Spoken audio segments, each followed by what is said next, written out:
খাগড়াগড়ের জেলায় ফের জালে জঙ্গি। 12 বছরের কলঙ্ক বয়ে চলেছে খাগড়াগড়। 2 অক্টোবর 2014 খাগড়াগড়ে বোমা বিস্ফোরণ। সেই খাগড়াগড়ের পাশেই নবাবহাটে ধৃত জঙ্গি। খাগড়াগড় থেকে এক্সক্লুসিভ রিপোর্ট।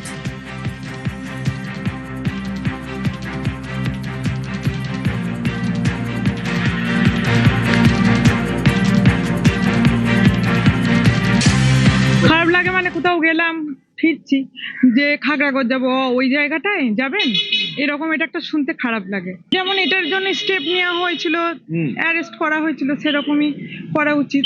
এসব জিনিসকে আটকানোর জন্য আমাদের সবাইকে একত্র হয়ে প্রোটেস্ট করা উচিত এবং পুলিশদেরকেও প্রচন্ড সতর্ক হওয়া উচিত কি একটা ছোট রিজনও যদি হয় সেটাকেও যেন আমরা আটকাতে পারি, তাহলেই আমরা বড় কিছুকেও আটকাতে পারবো। এর মধ্যে কিছু সাধারণ মানুষেরও অসুবিধার মধ্যে পড়তে হয়, সাধারণ মানুষকে হেনস্থা হতে হয়। বিভিন্ন রাজ্যের মানুষ এখানে বসবাস করে, প্রত্যেকটা মানুষকে ধরে ধরে বোঝা যায় না যে কে কেমন ব্যক্তি, কে কেমন মানুষ। প্রশাসন প্রত্যেক বাড়ি বাড়ি তো আর সার্ভে করতে পারবে না। এখানকার যারা লোকাল মানুষ তাদেরকে একটু সচেতন হওয়া দরকার। বারবার বর্ধমানের সাধারণ মানুষের এর মধ্যে কিছু মিস্টেক হচ্ছে, তার কারণে এখানকার তারা আসার সুযোগ পাচ্ছে, এখানে থাকার ব্যবস্থা পাচ্ছে। বর্ধমানে বারবার মিলছে জঙ্গি ডেরার হদিশ।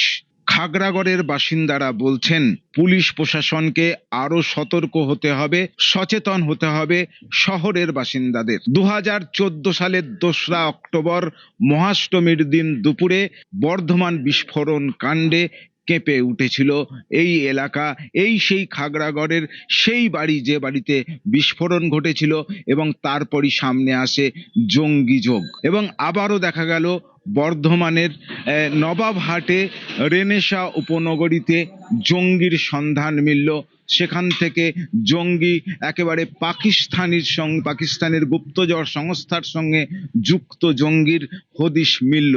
তাই খাগড়াগড়ের বাসিন্দারা বলছেন তাদের এখনো খারাপ লাগে।